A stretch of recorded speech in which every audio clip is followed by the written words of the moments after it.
Hello, Bacho. Let's read the given question. The question says, following graphs show the variation of magnetic field due to an infinitely long solid straight current carrying wire of radius of cross section r with distance small r from the central axis. Which of this is correct? Assume that the current density is uniform. Option 1, 2 और 3, 4 हमें चार graph given है B versus R के.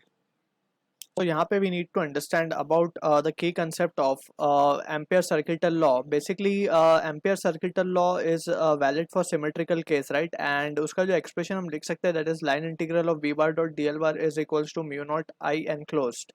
So ये expression we have already studied, right? So using this expression हम एक solid cylinder हो या फिर एक magnetic we can say current carrying wire हो. So उन सबको using this ampere circuital law we can easily calculate the value of magnetic field. अगर हम बात करें फॉर दिस सॉलिड सिलेंडर की, अगर हम बात करें सो लेट्स से ये हमारा एक सॉलिड सिलेंडर है ऑफ इनफाइनाइट लेंथ. ठीक है, मान लेते हैं कि इनफाइनाइट लेंथ का है and this is the access.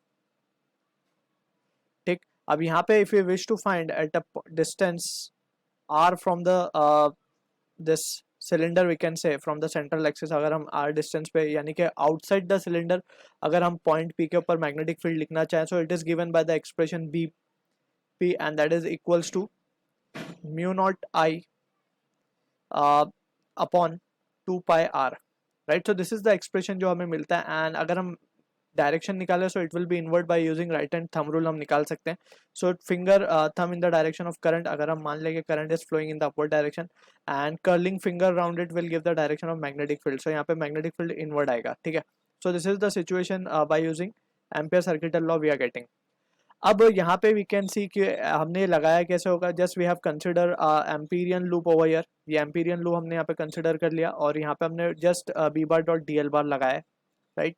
So in that situation we can see कि हमें यहाँ पे जो b की वैल्यू है, b की वैल्यू is always we can say tangential to this line vector. यहाँ पे अलोंग इसी के टेंजेंशियल घूमती रहेगी लाइन के अंदर लूप में.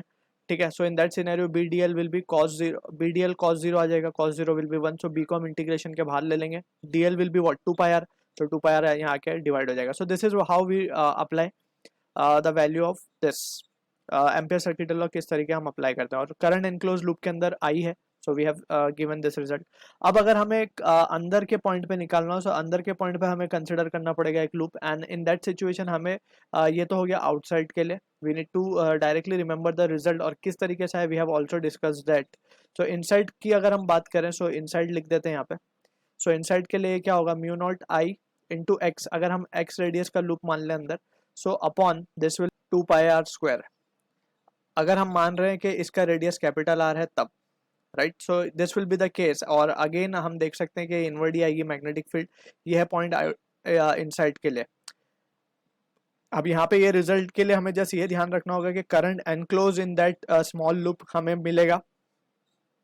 For complete loop we can say complete loop के लिए जो करंट था दैट इज पहले हम लिख देते हैं.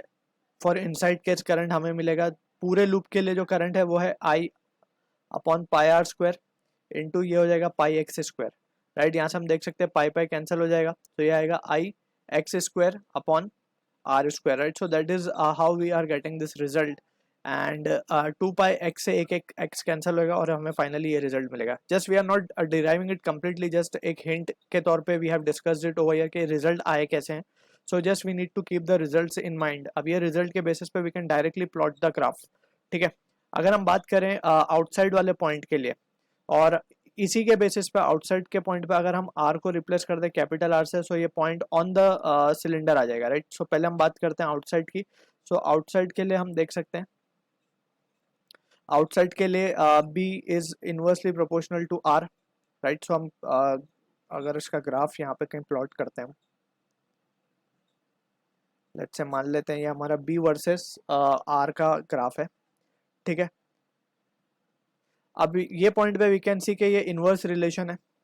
आउटसाइड के लिए इनवर्स रिलेशन है, दैट मीन्स ये रेक्टेंगुलर हाइपरबोलिक ग्राफ आएगा कुछ इस तरीके से. ठीक, अब इनसाइड के लिए अगर हम देखें तो ये रीजन है हमारा इनसाइड वाला रीजन, ये रीजन है हमारा आउटसाइड वाला reason, right.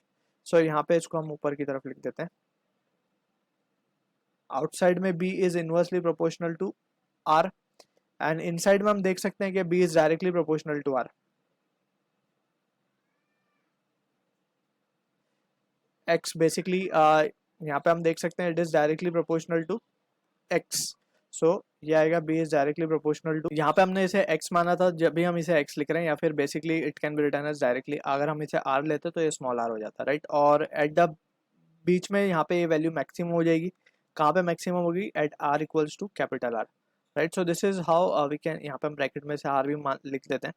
On surface we can say, surface पे जो वैल्यू आएगी दैट विल बी प्रोपोर्शनल, और we can say at r equals to r it will be the maximum value, और वो आएगी mu not I upon 2 pi r. So this is the answer to the question, जो कि match होगा option 2 के साथ।